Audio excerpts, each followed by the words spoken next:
Hi guys, welcome to another session with Srinivas from BYJU'S. Friends, this session is dedicated to those of you who are really interested in quant or even scared about quant. So what we're going to do in this session is I'm going to talk about what is the idea, what is the smartest way in which you can try to score something around a 99 percentile in quant. Okay, now I'm not here to teach you certain topics or start teaching you a particular topic over here, but I'm going to look at what is this 99 percentile when it comes to quant especially. So first I'll make you understand this 99 percentile. What is the requirement for this? Okay, do you have to be really smart? Let's take a look at what is the score required first of all for you to get this percentile. Right? Then you'll understand, is it a great task, is it an insurmountable task, or is it something that can be achieved with proper planning? Right? The next thing we're going to also take a look at, in fact that's what I have over here, is understand the scores which are required to get into this 99 percentile. Right? Then we're going to look at the last few years CAT questions and sections, especially the quant. Okay, we will focus on what happened in the last few years of sections. Try to see if there is a trend visible with respect to 99 percentile requirement of your quant. So when I put this 99, many students get scared. Oh my god, it's not possible at all. Today I'm going to prove to you, and yes, I will with numbers prove to you that this is not at all a great task. Okay, it is doable for quite a few of you, provided you don't have to be smart at all. I mean, you don't have to be brilliant. You have to be a bit hardworking. That's all. And when I say hardworking, a little bit. I'm not saying that you have to spend 5 hours, even 3 hours per day. What I want as far as quant is concerned is, can you spend something around 45 minutes? That's all per day. Okay, that's what is my requirement as far as my quant is concerned. Okay, so let's take a look. This is the month of March. Already we are in 20th, so 2/3 of the month is gone. So we are looking at about 6 months left out with another 10 days of this particular month. Okay, so that's what we are left with right now, 6 or 7 months. Okay, then we are looking at, okay, once you understand this sections of quant, we are going to look at which of these sections actually you should prepare. Should you prepare everything? To get a 99 percentile, we will try to understand, is a person getting 99 percentile by preparing everything about it? Is he perfect in everything? Or can you be a smart student and prepare what is needed and get your task done? See, how does it matter whether you know everything or you don't know everything, as long as you get your requirement? That's fine, right? See, if you look at many of the topics, if you ask me, for example, there is a topic called, let's say, binomial theorem, or there's a topic called quadratic equations. Now, in my life of the last 15 years, as an MBA who's graduated from an IIM, I have not used this except for teaching. So if you're not in the business of teaching, why will you even require them after your MBA or even after your CAT exam? You don't. So does it matter to you whether you prepared these, perfected these, and then got your score, or without these also you got your score? Because once the exam is done, these are of no use to you, unless many of these topics could be useful to you when you get into core finance. When I say core finance, I'm not talking about even a financial analyst role. I'm talking about quantitative finance, QF. The guys who are called as the quant guys in the financial domain. So unless you are getting to that very, very, very niche role, you don't need these kind of topics at all. But yes, CAT exam asks us, so we prepare. So let's see, are they really important for us even for the CAT exam or not? Then of course I have some questions to you, and I'm going to put across these questions. These are some of the actual CAT questions that I've picked up, and we will see that these questions can be solved with little effort at all. Okay, so guys, before we move on, once again, as a reminder, if you enjoy these sessions from BYJU'S, if you enjoy these sessions, please subscribe to the channel, click on the like button as well as on the notification button, because we have a lot of sessions coming your way for the CAT 22 aspirants, right? So let's go ahead and take a look at what happened in the last few years as far as the scores are concerned. So this is a big table that is coming your way. So let's spend some time understanding this table, especially from the quant perspective. Okay, so let's take a look at it. If you look at CAT 2019, we're starting from the past. So this is the CAT 2019. So for those of you, I think I'm blocking a little bit of myself, that's fine. This is CAT 2019. If you look at what happened in 2019, there were a total of 100 questions where quant was 34. This was pre-pandemic. Okay, so it was normal, it was a 3-hour exam. If you remember the format, it was 3-hour exam with 3 sections. Each section was 1 hour and 34 questions, 32 questions and 34 questions, where 34 questions, the first section was always English. You cannot change the order is always fixed. The first is always English, second is always DILR and the third is always Quant. This is the order, and 34 questions used to come from Quant. In this, if you notice, if you look at, okay, this is a percentile over here, 99 percentile. If you look at this 99 percentile, the score for Quant was, where was this? Yes, was around 63 questions. Now remember, out of 63 marks, this 2020, okay, this is 2000, where are we? CAT 2019, okay, these years are 21, 20 and this is 19. Okay, right, so anyway, so this is 63 marks, which means you're talking about 21 questions correct. Okay, 21 out of 34, that's your 99 percentile mark, which is 2/3 almost, which is 2/3 of the question. So you don't have to prepare all the questions. Firstly, you can just get 21 questions correct and get your 99 percentile. We will also see what are these 21 questions, but let's move ahead and come to the pandemic era. So 2020 and 2021 were the pandemic era CAT exams, where the total time was only 2 hours, if you remember. Okay, but 2020 and 2021, the pattern slightly changed. So in your 2020, the total number of questions was 76 and the breakup was given over here. And then in 2021, that is last year, the CAT conveners have come back and said that, look, for 76 questions, the time given was too short, which was 2 hours. So they said in 2021, we will reduce even more. The number of questions will be reduced a bit more. And in 2021, they came up with 66 questions only overall. So from 100, they've brought it down to 76 total. And from 76, they brought it down to 66. With respect to Quant, take a look at what happened. 34 became 26. And then this 26 became 22. And this is what happened last year. Now, before we move ahead and analyze this, let's take a look at what could be happening in 2022, that is this year, November. Now, frankly, if you ask me, I have no idea. I will not go ahead and claim that I know what is exactly going to happen. Frankly, I don't. Right? Nobody knows as of this point in time, because even the WHO, the World Health Organization, does not know whether the pandemic is over or not. In fact, every day they're coming out with notifications saying that please do not send misinformation that the pandemic is over. It is not over. I don't know how many of you have been following this. China, the cases have been the highest since the last year. Even in Korea, the cases have been the highest ever. So few countries are again showing a reprisal of this particular virus. So given this fact, in India, as of now, thankfully, fingers crossed, we are having a good time with respect to the pandemic. The cases are quite minimal. In fact, I think this is the lowest that we have ever had since the pandemic has begun. Now, if the situation continues forward, I can expect them to go back to the 3-hour exam pattern. If the situation continues, right, 3-hour exam pattern. But let's say the virus comes back, the strong fourth wave comes back. First of all, there will be a question mark on the exam itself. Will the exam be conducted in the month of November or not? We don't know. But if there is some pandemic, it's not very severe, but the pandemic is still persisting, I will expect the same 66 to continue. This will not happen. Because they tried this in 2020, for whatever reason, they decided that the time was too little for 76 questions. Hence, there are only two options. It's either 66 questions, 2 hours, or they will go back to 100 questions, 3 hours, is my guess. Right? So that's what is the logical way in which I'm connecting. Unless they want to change the pattern altogether. If they're changing the pattern completely, that's a different issue. That I don't know.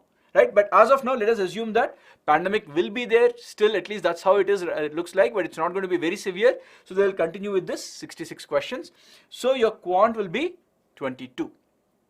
Okay. So let's take a look at what happened in CAT 2020 and 2021. So if you look at 99 percentile, 99 and 99 percentile over here, in Quant, you needed 44 marks. Please remember, it is plus 3 marks for every question. So 44 marks was how much? So 44 by 3 will be 3 1s are 3, 3 4s are 12, so 14 to 15. Okay, so 14 to 15 questions you have to get correct. And if you come to your 99 percentile in 2021, so remember this was 14 to 15 out of 26. Whereas if you look at CAT 2021, you needed 35 to 36, so that's about 11 to 12 questions correct. out of total 22.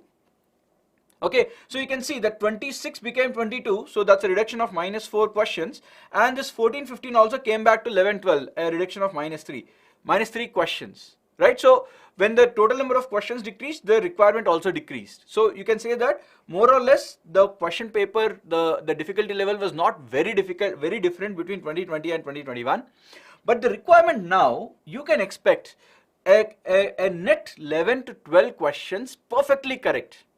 Now here, it's a little bit misleading to say that 11 questions or 12 questions are enough. Why is it misleading? The reason is, how many of you will get 100% accuracy? Very few of us. Even I don't get 100% accuracy when I write this exam. So you end up making at least 1 or 2 mistakes. So while the calculation says 11 to 12 questions, perfectly correct, let's be on the safe side and make this a requirement of 14 to 15 questions, out of which you can get 2 to 3 wrongs. You can get 2 to 3 wrongs, the remaining correct, and therefore you will end up getting your 99 percentile. That will be the borderline case of 99. So you need to get 14. So out of 14 out of 22, that's your requirement, 14 to 15 out of 22. So you can leave out 8 questions. You don't need to prepare for these 8 questions. So now we will, once you understand that it's only 11 to 12 questions, that is correct, which means about 14 to 15 attempts. Let's take a look at where should these attempts come from. But again, instead of randomly believing this or that, let's go by analysis of data. I always believe that data or numbers never lie. Okay, so let's take a look at the numbers, what happened. By the way, this is the overall score. Just for those of you who are interested, you can note it down. 99 percentile in CAT 21 overall. Overall score was 97 marks. In CAT 2020 was 102 marks, and CAT 2019 was 157 marks. Obviously, this will be way higher here because this was out of 300 marks, whereas here it was only 76 into 3 marks. So the number of marks were less. Availability itself was less. Okay, this is just an information. Now, this is important for you to understand. So if you look at this, the orange line here talks about the TITA, TITA, or the non-MCQ questions, whereas the blue line here talks about the MCQ questions. So if you look at the MCQ questions in CAT 2021 here, you can see that there were 8 and out of 22. 8 out of 22 were non-MCQ. So your multiple choice or substitution of answers or those kind of tricks will not work. So 8 questions for sure, you will have to know how to solve them. Okay. Similarly, if you look at DILR, 5 out of 20 were your non-MCQ questions. And of course, English verbal ability was 5 out of 24. Okay, so English, they ask you only in parajumbles ideally, so that's not a big problem. The scope of asking non-MCQ questions in English is very less. They only parajumbles they can focus on. Otherwise, it doesn't make sense asking you a non-MCQ question. But in Quant and DILR, it makes your life miserable because all the tricks that you have about substitution of answers, verification of your answers, all that is gone down the drain in these questions. Okay, so here, there's no other way but to know the theory and solve it properly. Anyway, so that's what happened. Let's take a look at the requirement as far as only Quant. Now, as I mentioned, these are the scores that I just picked it up and put it over here. The Quant values only, we already discussed this.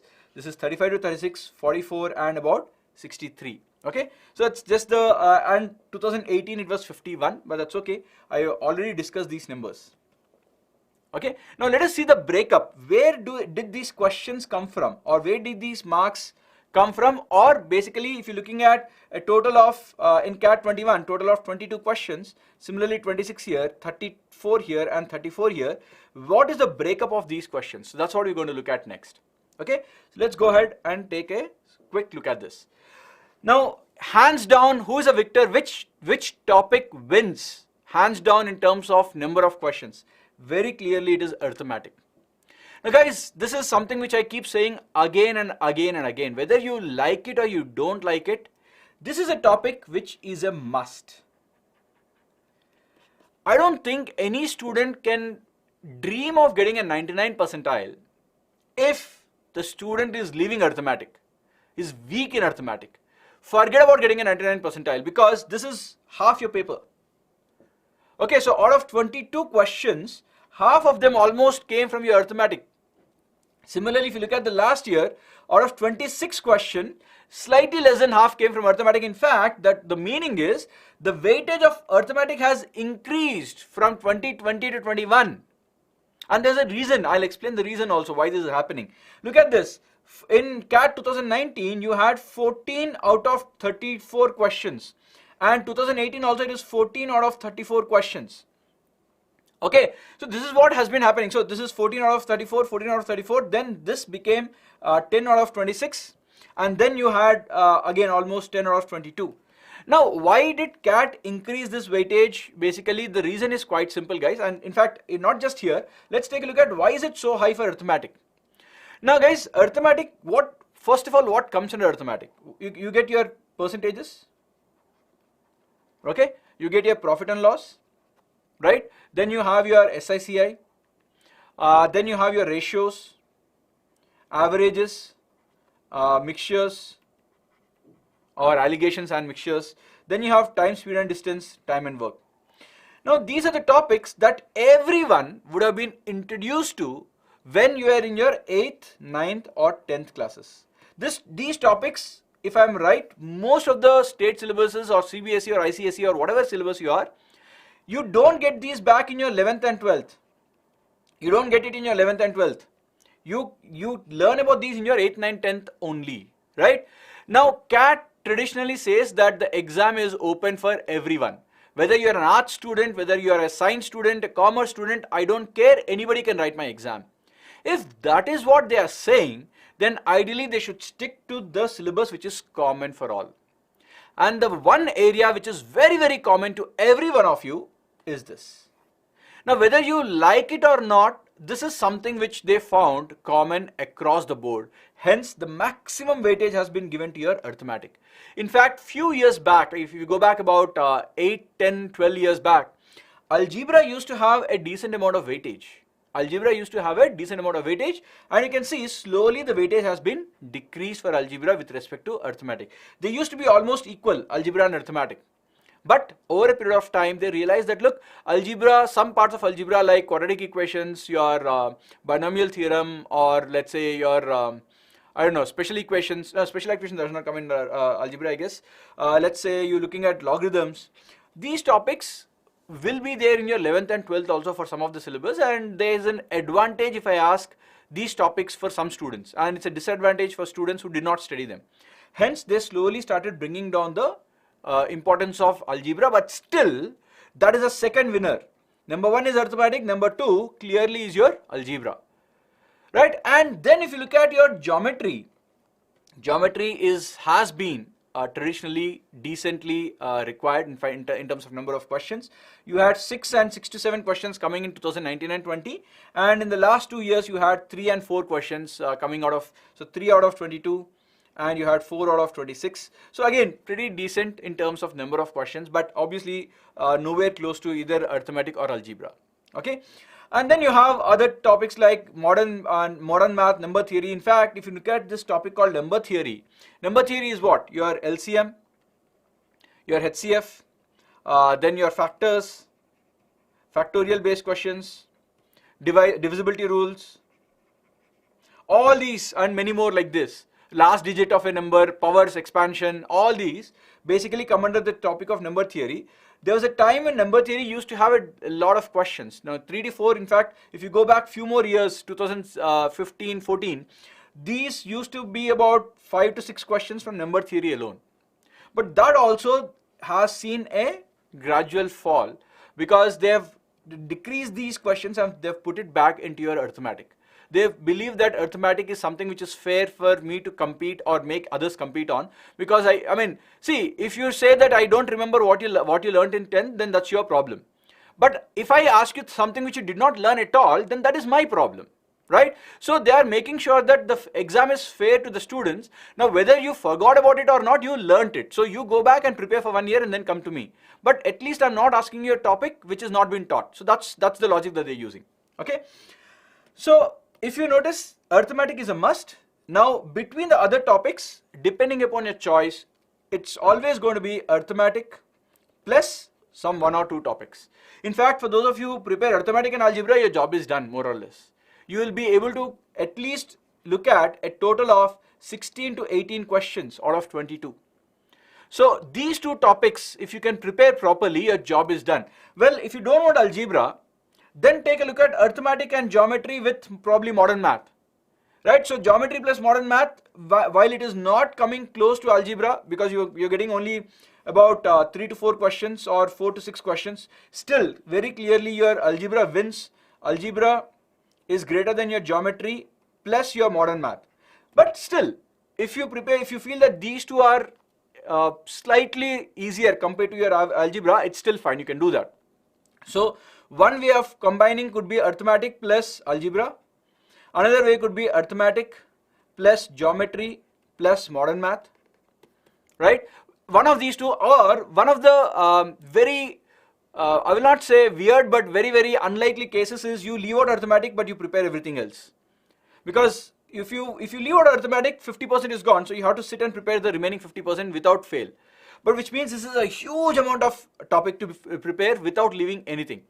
That's the reason why I keep saying that you cannot go to CAT expecting a 99 percentile and not having arithmetic in your menu, right? You have to have it.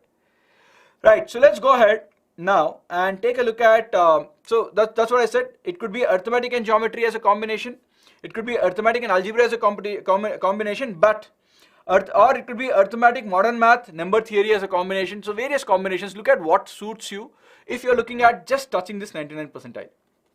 But mostly arithmetic is a must. A very unexpected case, unrealistic cases, prepare everything else, leave out arithmetic. But nobody I have seen in the last 15 years of my training have been able to do this and score a 99 percentile.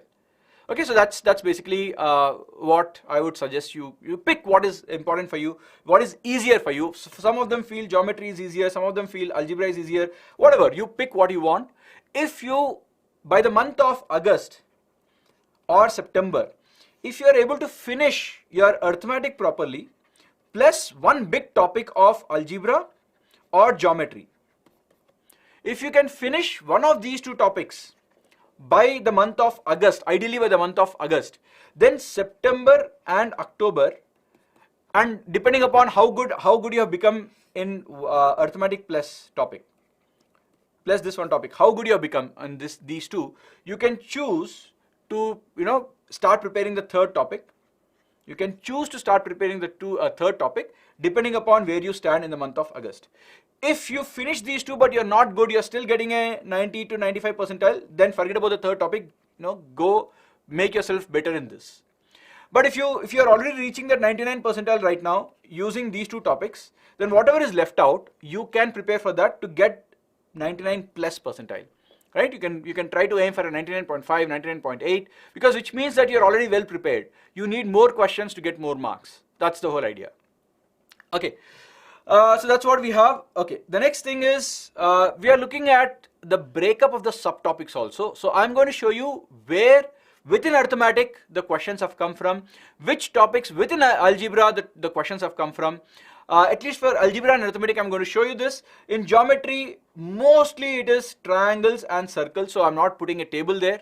It's nothing great. And similarly, if you're looking at modern math, it's mostly permutation and combination. So I have tables created for arithmetic and algebra. I have not had these tables created for geometry and modern math because it's very straightforward there. So let's take a look at what happened in arithmetic. What are the breakup, or what is the breakup of the topics in arithmetic? If you look at questions, from the breakup of the questions, they are more or less evenly divided. But the observation is time and work, time and distance. This is the number one. If you are supposed to rate them, the highest weightage is for time and work and time and distance. The next highest weightage is for ratios. In fact, it is between both of them are same. In fact, second and second. Percentages and ratios are equally distributed is what I would feel if you look at the numbers. For example, this year percentages were higher, in this year your ratios were higher. So I think 1 year this way, 1 year that way is what they're doing. Again, look at it. Here they are both equal, here they gave ratios slightly higher than percentages. So if you go by the pattern, you can probably expect this time percentages to be slightly higher than ratios. So you can expect 2 to 3 or rather 3 to 4 questions here and 2 to 3 questions from ratios. But the whole point being that they are more or less equally distributed, but definitely time, speed and distance, time and work are very, very important. Okay, so within arithmetic, you should learn this, but the problem with this is you cannot become better at it at this topic of time, speed and distance, time and work without having a grasp of these two topics.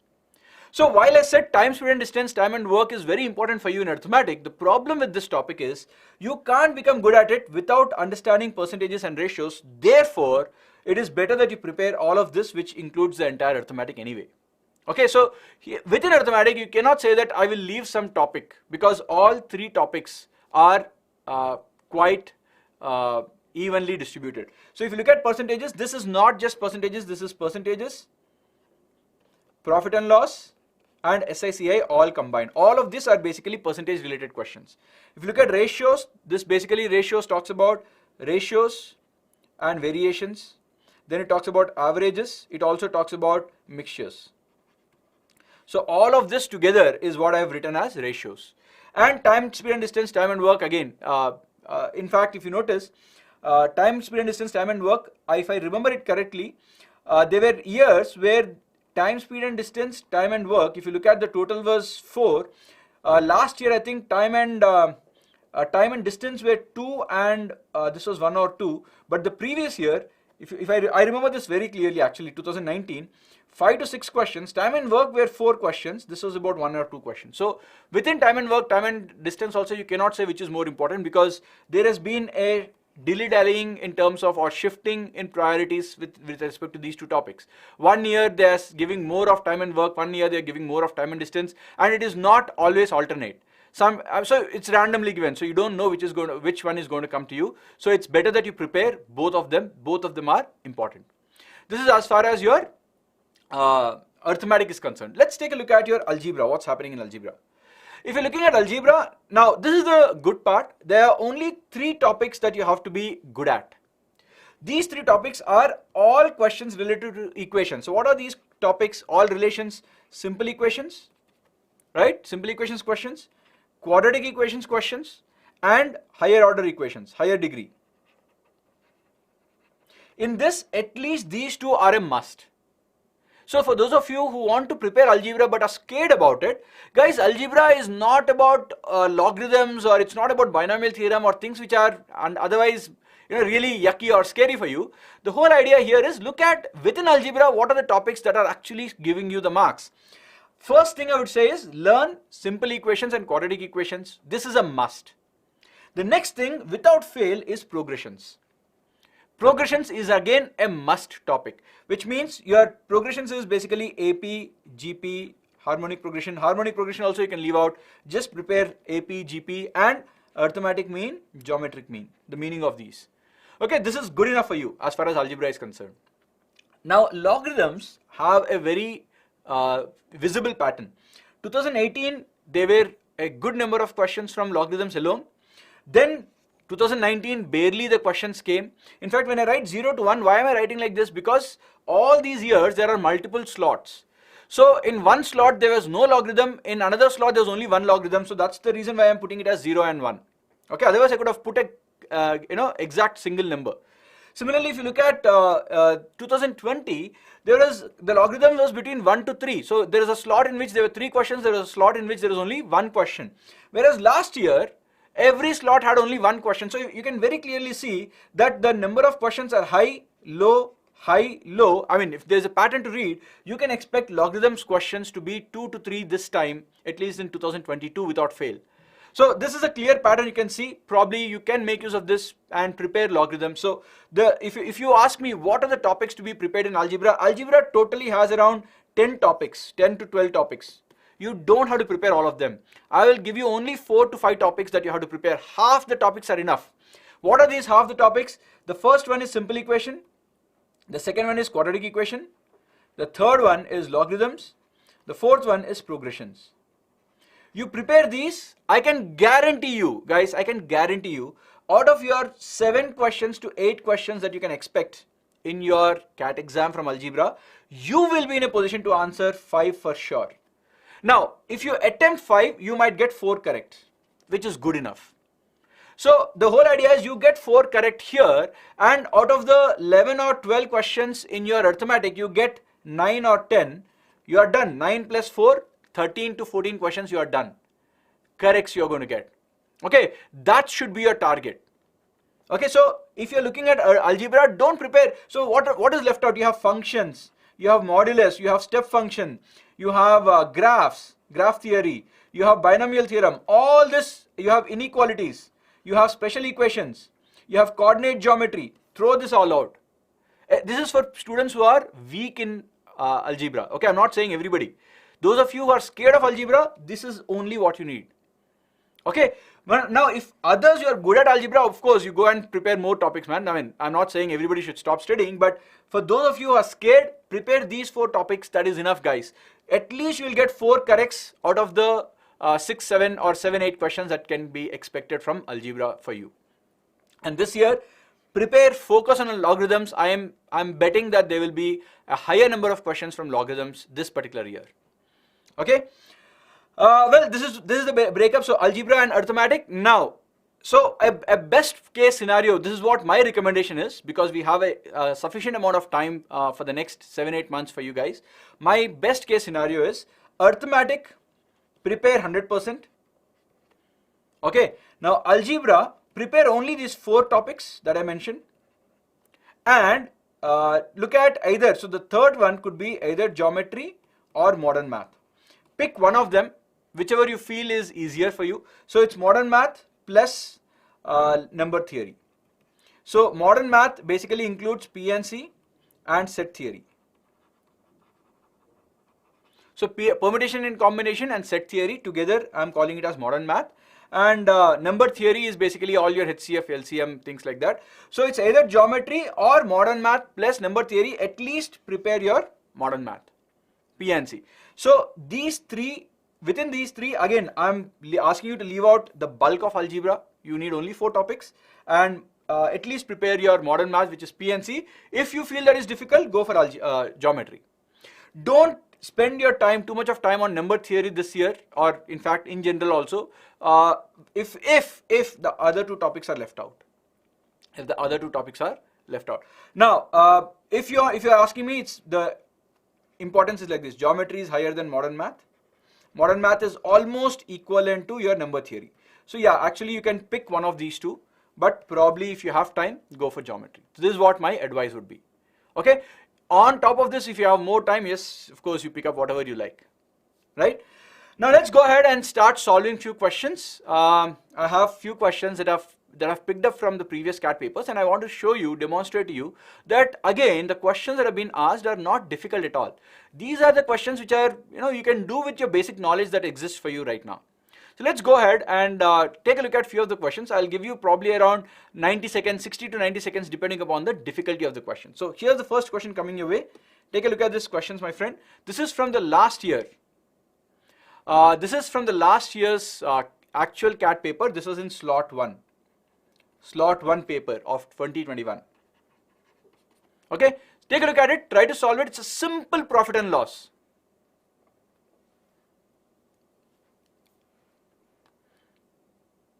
Please post your answers.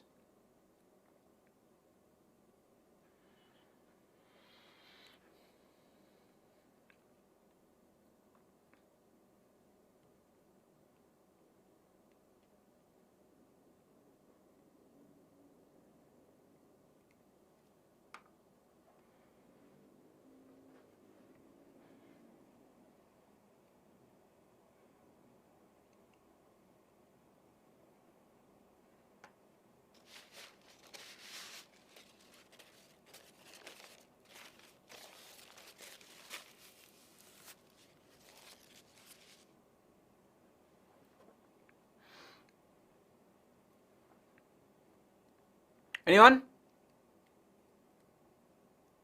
Okay, I got no answers. Let's take a look at this simple question. So the question says, Amal purchased some pens. Now we don't know how many pens he's purchased. So let's say he's purchased a total of X pens. Okay. And the cost price is 8 each. Okay, he's making 8 rupees, or rather he spent 8 rupees per pen. To sell these, he hires an employee at a fixed wage. Let's say the salary is S. We don't know what is the wage. We call it as S. He sells 100 of these pens at 12 rupees each. So 100 pence at the rate of 12 rupees each. Now, once this is done, there are two scenarios he's talking about. If the remaining pence, what is remaining? Your remaining is x minus 100. This is remaining. If these are sold at 11 rupees, then he gets a profit of 300. Correct? That's what is mentioned.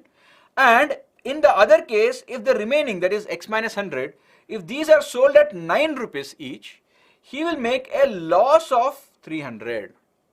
They are asking you the wage of the employee, that is the value of S.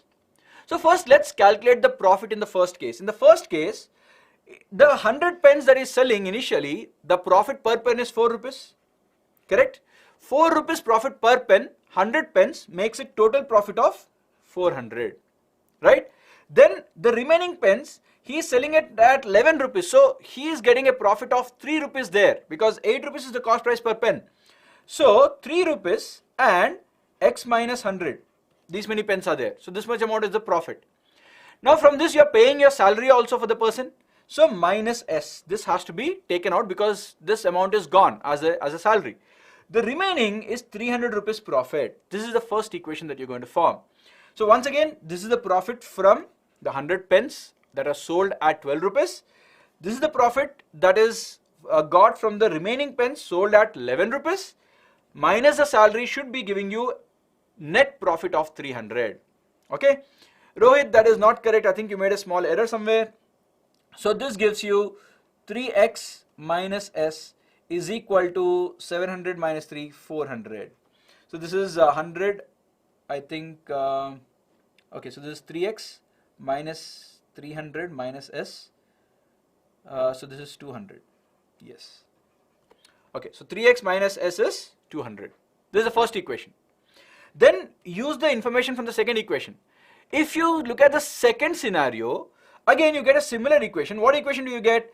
This 400 will not change because this is the common for both scenarios of 400.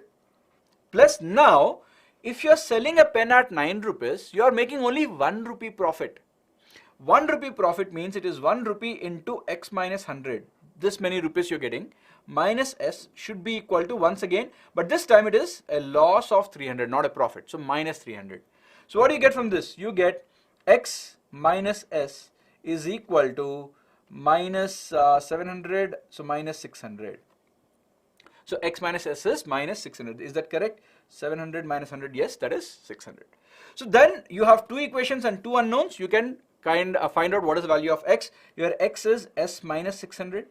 So your 3 times of s minus 600 minus s equal to 200. So from here you can get your s value. 3s minus s is equal to 6 3s are 18, 18 minus 200, 1800 minus 200. Is that correct? 6 3s are 18. Yeah, 18 plus 200, not minus, yes. So this is 2s equal to 2000.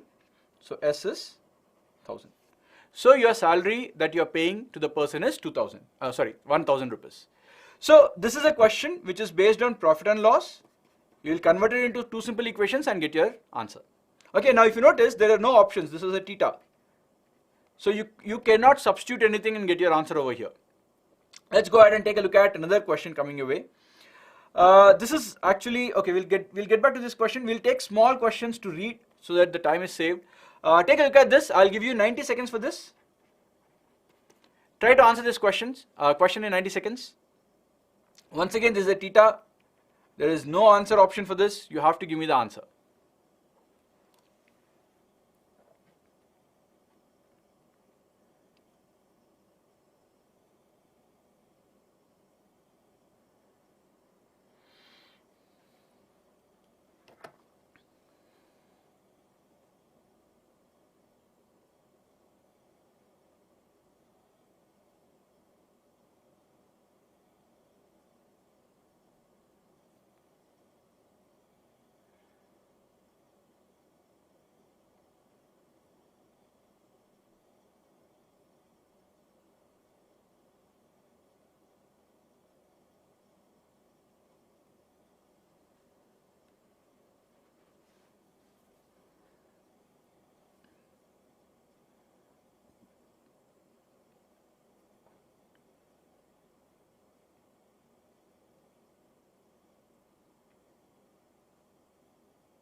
Any answers? Rohit, Vinayak, Agneshwar?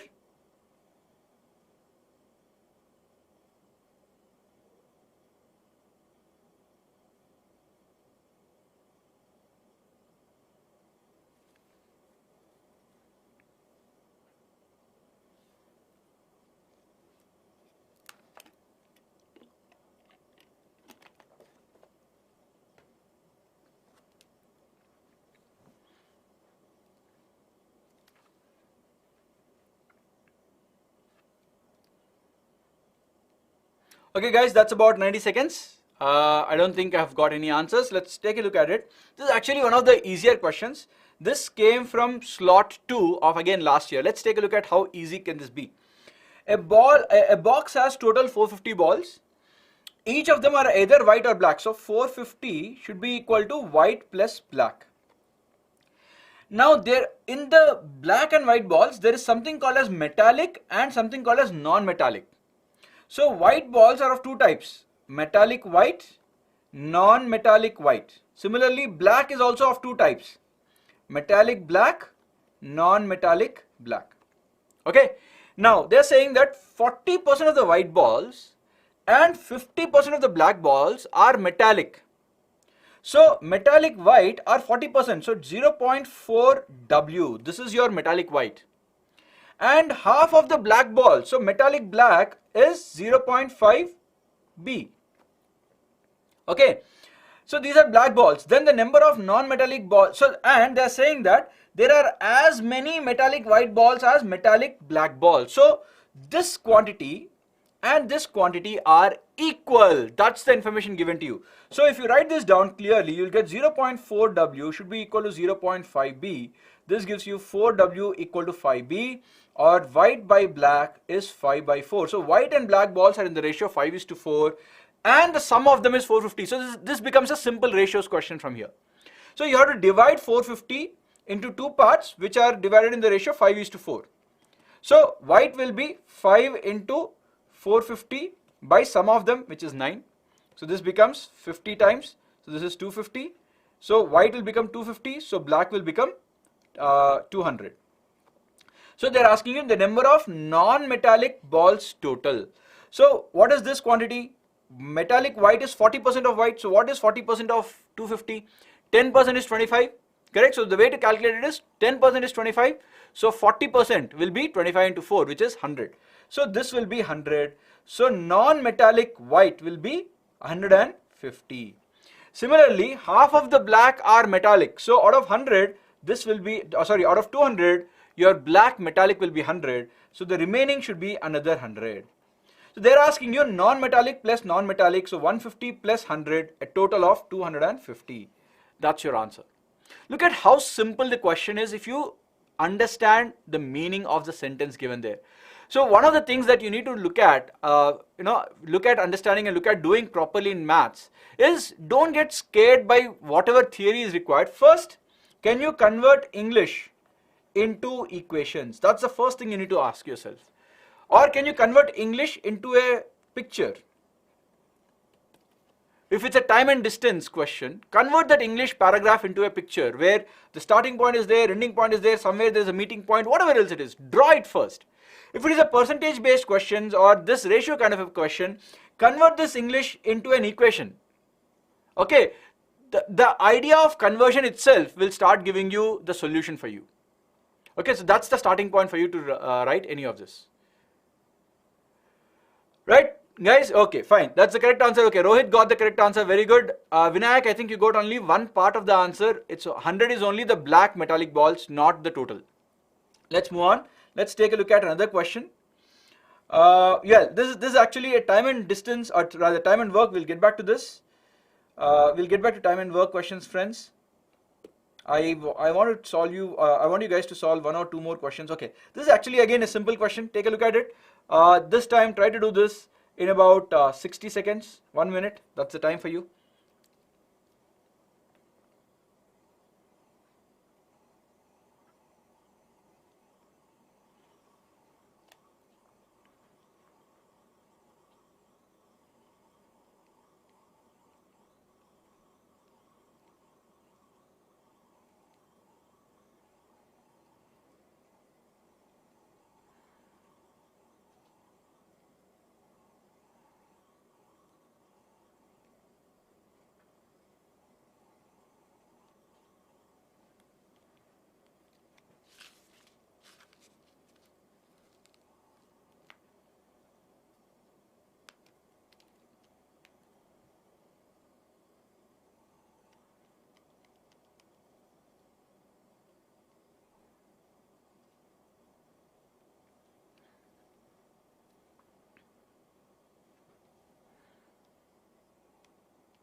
Okay, 1 minute is up. Guys, this is again a question from CAT 2019, 3 years back. Okay, so I don't remember the slot, so I didn't mention the slot here, but it was 3-4 years back question paper. So let's take a look at what is happening here. We have a 2-digit natural number. So let's say the number is xy. Okay, the reverse of this is yx. When you reverse it, it becomes yx. The ratio of these two numbers is 4:7. Now if you notice, 4:7. So when you reverse it, this number becomes greater than the original number. When you reverse it, the number becomes greater than the original number. That's the first thing to observe. But anyway, how do you write this xy? You can write it as 10x plus y. When you take the ratio, the reverse will be written as 10y plus x. And this ratio is given to you as 4/7. Cross multiply and see what happens. This gives you 70x plus 7y is equal to 40y plus 4x. Now rearrange the terms, bring this x here, bring this y over here. You will get 66x equal to 33y. Clearly you will get 2x equal to y. Now what is the meaning of 2x equal to y? Remember, your 2-digit number is xy. So your y is double that of x. So if x is 1, y can be 2. If x is 2, y can be 4. X is 3, y can be 6, and x is 4, y can be 8. Now x cannot be 5 because then you will have y as 10 and it's a single digit. You can't have 2 digits. So you can have x as 1, 2, 3, 4 and therefore y will become 2, 4, 6, 8 respectively. You can't have x as 0 also because 0 into 2 will become 0. So this is basically not a 2-digit number. So what are the pairs? 12, if you take the inverse or the reverse of it is 21, not the inverse. Remember, inverse is 1 by. The reverse order is 21. So you can look at it. The ratio will be 4:7 when you look at 21 and 12, 12 and 21. 3 goes 4 times, 3 goes 7 times, so 4:7. So the first pair is 12 and 21. The second pair is 24 and 42. The third pair is 36 and 63. And the fourth pair is 48 and 84. So they're asking you the sum of all of these pairs, because remember, they're asking you all such pairs. That's it. So add them, your job is done. So if you add them, your answer will be option number C. Okay, so once again, a very simple question. You can actually do it in a minute, provided you convert this English into an equation. That's all there is to it. Okay, this is not something that I'm giving you new altogether. These simple addition, subtraction, multiplication you already know, right? So what is it that you're doing? What is it that I am doing and you are not able to get the answer here? I'm just converting this correctly into an equation. So forming of the equation is what you need to know in these kind of questions. Let's take another question. Okay, this is a question based on percentages and mixing of percentages, which comes under your mixtures. Let's take a look at it. Once again, it's a very simple question. Let's take a look at 90 seconds for this. Okay, this is your time frame. Time starts now.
Right guys, that's 90 seconds. Once again, I have not got any answers.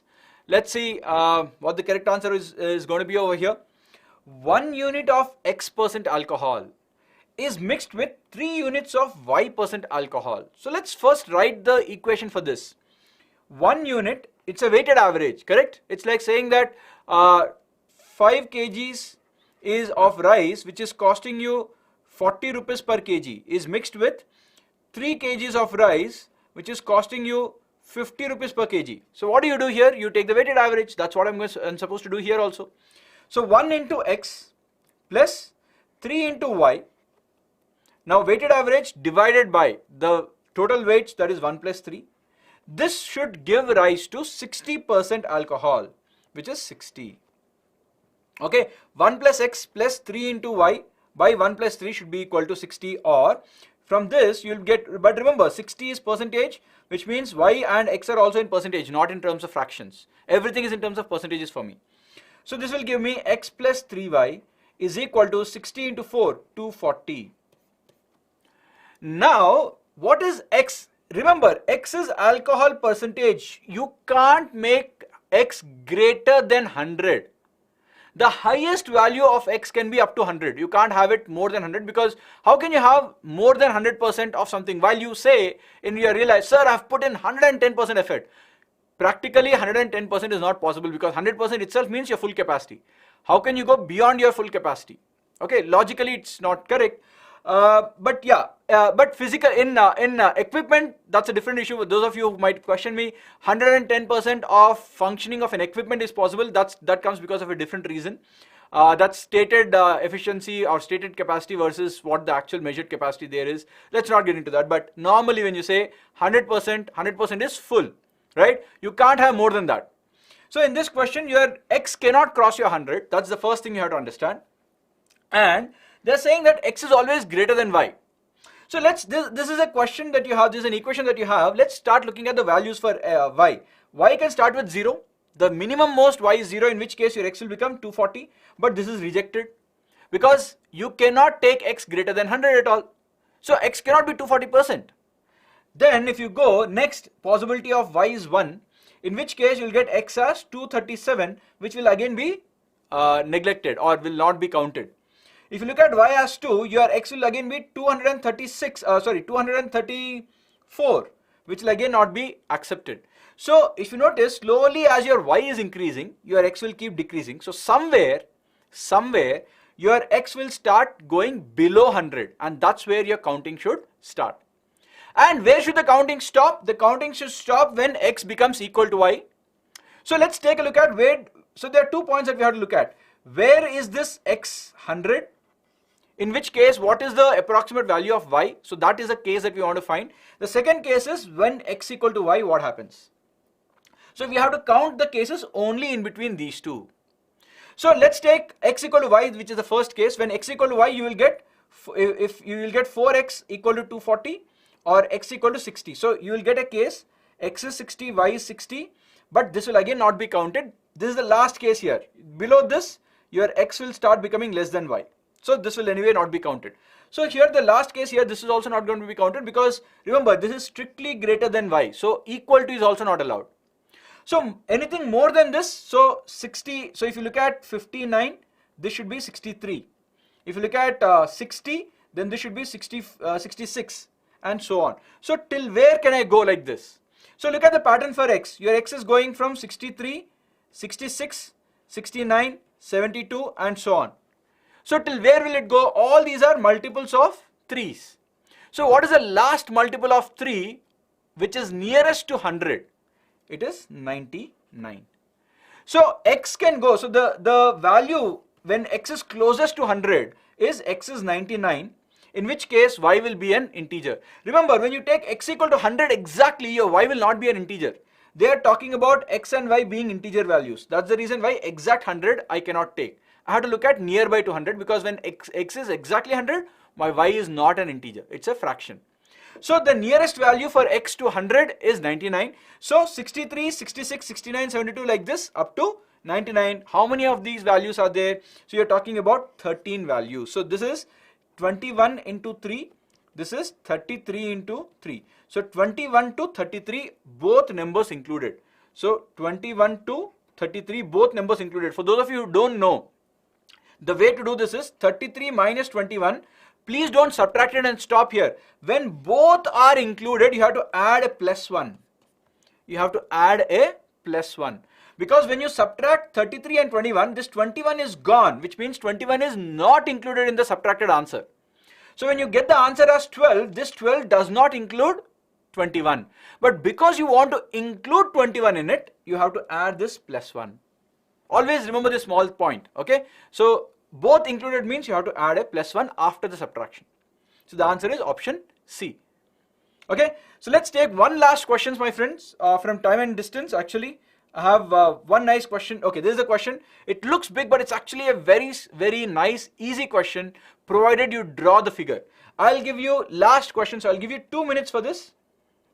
That's 120 seconds. Read the question, draw the figure correctly. If you draw the figure correctly, your answer will be in front of you. Let's take a look at this. 2 minutes, the time starts now.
Okay, that's about 2 minutes.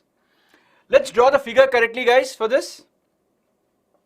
A bus starts from bus stop P and goes to another bus stop Q. So let me first draw P and Q.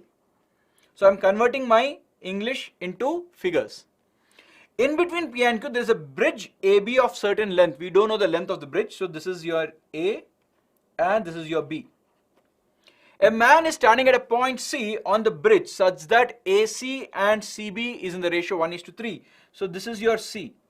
So if this is 1 unit, then this part will be 3 units. That's given to you in the question itself. When the bus starts at P and if the man starts running towards A, so bus is going like this and the man is coming like this. They are both running towards each other. Then he will meet the bus at A. He will meet the bus at A. Now the second scenario, if he runs towards B, so if he is running towards B and the bus is going like this, then the bus will overtake him at B, at the point B.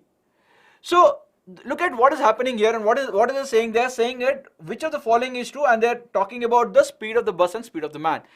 You don't need to write anything more apart from this figure. Just observe. The only thing you need to understand is if the time for meeting, time of travel is same, if the time of travel is same, then speed of A by speed of B should be in the ratio of distance traveled by A by distance traveled by B. This is the condition that everybody should know. If you know this, your answer is right in front of you. Let's see how the answer is done. Once again, what is this? If two bodies are traveling for the same amount of time, then the ratio of speed should be equal to the ratio of the distances traveled by them. Now, let's take a look at the first scenario. So, when the person, who is this man, when this man is going from C to A, he traveled 1 unit. Let us say this is y units. So by the time the man traveled 1 unit, the bus will travel y units. This is fixed. So if every y units the bus travels, the man will travel 1 unit.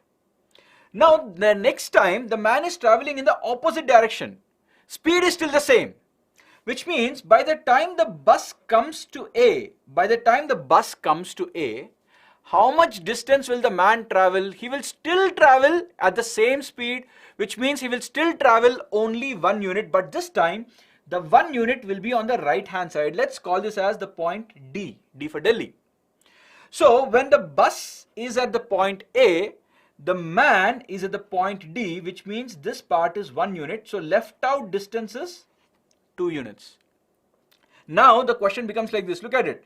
The bus is at point A. The man is at point D. So this is your point B. So this is the new question now. The question says the man is traveling from D to B, which is 2 units away. And at the same time, the bus is starting from point A, which is total 4 units away. By the time the bus reaches point B, the man also reaches point B. So the time taken for both of them to travel, this 2 units and this 4 units is the same. So when the time of travel is same, speed of bus by speed of man is distance traveled by bus by distance traveled by man. What is the distance traveled by bus? 4 units. Distance traveled by man? 2 units. So speed of bus is 2 times the speed of man. But this is a trick now. Which of these options is correct? If many of you would have marked this B as a correct answer, which is actually incorrect. So the bus travels 2x times faster than the man. Now if I say I got 10 rupees more than you, it means I got 10 plus you. I got 10 plus you. That is the problem. Okay. So when they use the word the bus travels 2x times faster than man, it means the speed of bus basically is 2x times faster than the speed of man. So it is 2x times, so 2 times of man plus man. Okay, so basically should be 3m, but we are getting only 2m. So in fact this option, entire option, the option set is basically you are saying that the bus travels x times faster than man. 1x times faster than man. So this was a problem in that CAT question also. Okay, they also, when they made the question, they forgot that when they use the word faster than, so there's a difference between I got twice the money as you have. When I say I got double the money as you have, straight away me is equal to 2 times of you. But if I say I got 2x times more than what you have, I got 2x times more than means I got 2 times of you plus you. So I got basically 3 times of what you have. So the language has to be careful, and that was a mistake that CAT also did in that year, and therefore the answer was not actually existing. I deliberately gave the question as it is so that you understand that yes, there are mistakes possible in CAT also once in a while.